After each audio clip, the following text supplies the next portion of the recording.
जो भी चाहिए ZEE5 ऐप पर पाइए। बस ZEE5 ऐप डाउनलोड कीजिए और फ्री में देखिए, कभी भी कहीं भी। जनाब ये कॉर्पोरेट ऑफिस है, आपका मदरसा नहीं है जो आप कुर्ता पजामा पहन कर आ गए।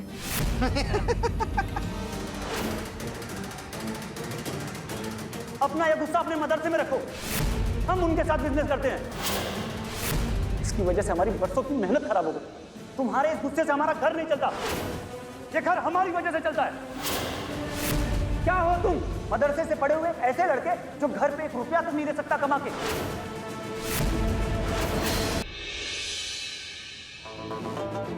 ये सब क्या है ज़ारा? जिसका शौहर कुछ कमाता नहीं हो, उसे अच्छे कपड़े, अच्छा खाना या अच्छे जेवर पहनने का कोई हक ही नहीं है। इसलिए हम ये सादा खाना खाएंगे, ये मामूली कपड़े पहनेंगे, हम इसी घर में रहेंगे अपने शौहर की औकात से।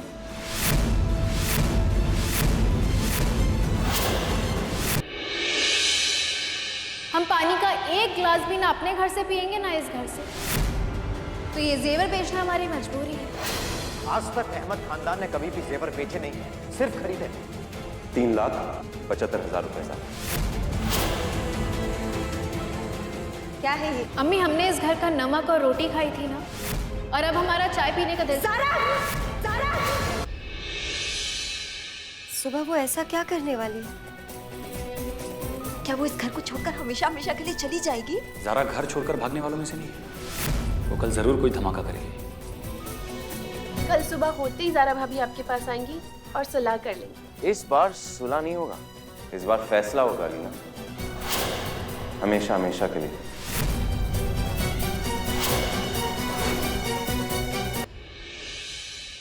अब्बा, कबीर को आपने रजिस्टर दिखा के बहुत बड़ा रिस्क ले लिया था। उसे पता चल सकता था कि ज़कात के 50 करोड़ रुपए अपने ही प्रोजेक्ट में लगा रहे हैं। बड़े काम करने हैं तो थोड़ा रिस्क तो लेना होगा। बस हमें ज़ारा को शरिया बोर्ड पहुंचने से रोकना होगा।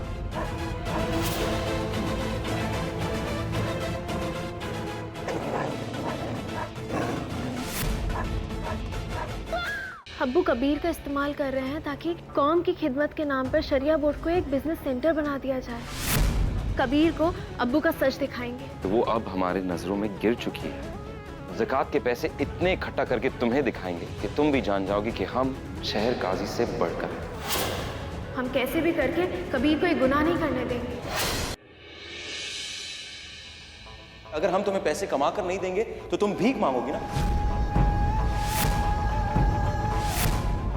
चलो मांगो भी। क्या बदतमीजी है कबीर। बाप बेटी की ये जुगलबंदी ना बंद। मांगो भीख ज़ारा, क्योंकि हम अपने मकसद से पीछे नहीं हटने वाले।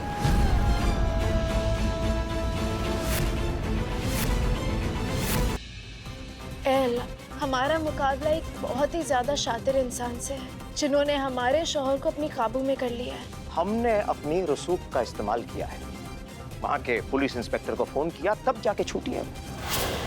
हम बदनाम होंगे, हमें अगर जलील होना पड़े तो हम होंगे, लेकिन अपने शौहर की इज्जत के लिए हर जलालत का सामना करेंगे। बच के रहो इन लोगों के दिखावे से, क्योंकि ये लोग जो है ना, जिनके साथ हमारी जंग छिड़ी है, ये बहुत शातिर है। माफ करना, हम ये नहीं रख सकते।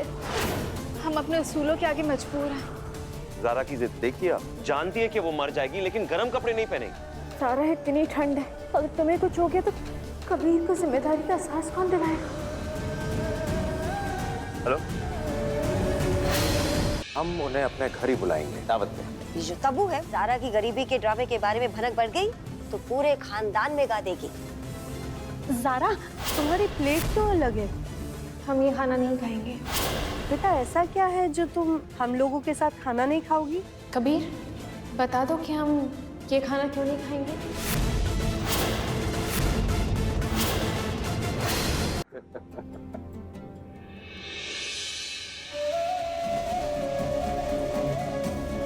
इनाम तो हमें भी मिला है आसिफ। ज़ारा ने भले ही शरिया बोर्ड का रास्ता बंद कर दिया, मगर इस रिश्तेदारी ने एक नई उम्मीद दी है हमें।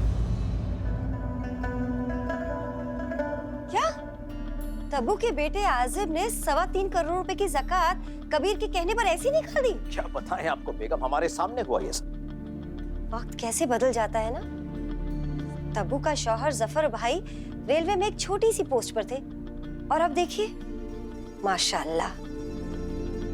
आपने भी ना कभी भी अपने फंक्शन पर उन्हें नहीं बुलाया, हमेशा अपने से दूर रखा। इसलिए तो अब हम उन्हें अपने घर बुला रहे हैं दावत पे। घर पर? बिल्कुल। नहीं नहीं, आप घर पर कतई भी मत बुलाइए। क्यों? आप ऐसा कीजिए कि उन्हें बाहर किसी अच्छे रेस्टोरेंट में दावत दे दीजिए। दरअसल घर के हालात जिस तरह हैं, इन हालातों में रिश्तेदारों को बुलाना मतलब अपने पैरों पे कुल्हाड़ी मारने जैसा होगा। क्यों बेगम, क्यों ना बुलाएं हम? आप तो जानते हैं ज़ारा गरीब बनी हुई है तो हमारे घर में खाना खाएगी नहीं।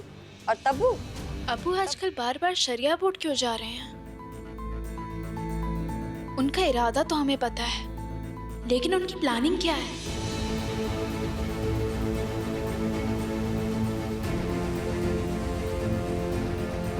कबीर जब शरिया बोर्ड की मीटिंग के बाद हमसे मिला तब हमसे नाराज जरूर था, लेकिन तब भी उसने हमें घर छोड़ने की बात की। फिर घर जाते ही 1 घंटे में क्या हो गया, जो हमें खींचकर ऐसे मजार लेकर गया। अगर हम तुम्हें पैसे कमा कर नहीं देंगे तो तुम भीख मांगोगी ना। चलो मांगो भीख।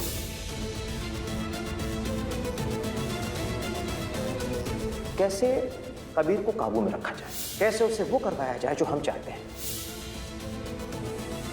इसका मतलब साफ है, अब्बू कबीर को हमारे खिलाफ इस्तेमाल कर रहे हैं,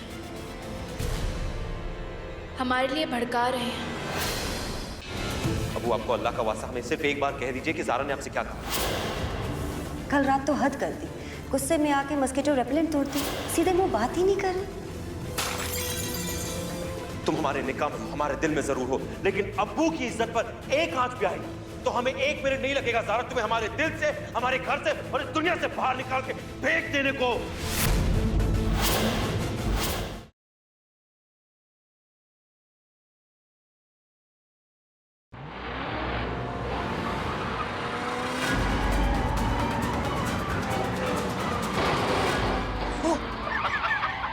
क्यों मारना चाहता है मुझे?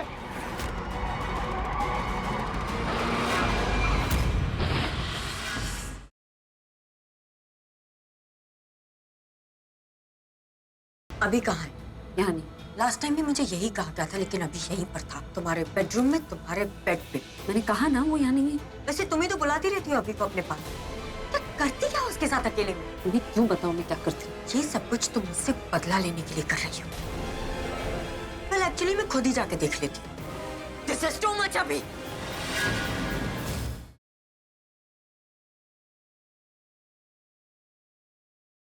तुझसे राब्ता में इस शनिवार देखिए।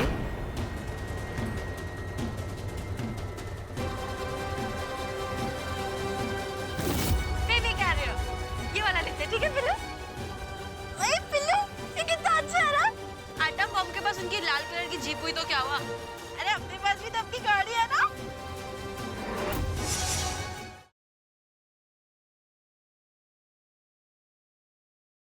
कल गुड्डन तुमसे ना हो पाएगा में देखिए कि हुई गुड्डन के मायके और ससुराल में सबसे बड़ी कहासुनी। गुड्डन इस घर की बहू बनने के लायक नहीं है, ले जाइए उसको। झगड़े को करने ठीक गुड्डन ने सोची तरकीब। Merry Christmas. ये तरकीब होगी कामयाब या गुड्डन को हमेशा के लिए छोड़ना होगा ससुराल। देखिए क्रिसमस स्पेशल।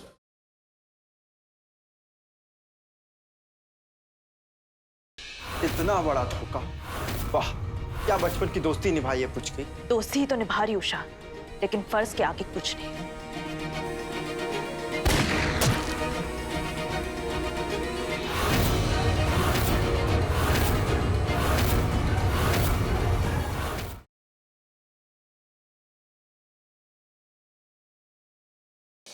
वेदिका मम्मा कहाँ है? वेदिका मम्मा बस आ ही गई है। अगले सोमवार इस अनोखी प्रेम कहानी को पूरा करने की खातिर वेदिका ने किया है कुछ ऐसा जिससे लौट आई साहिल की खोई हुई पुरानी यादें।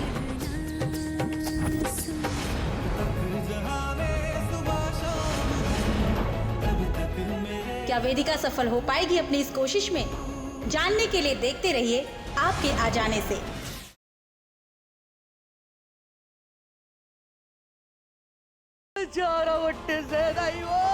रोना बंद कर। ओके।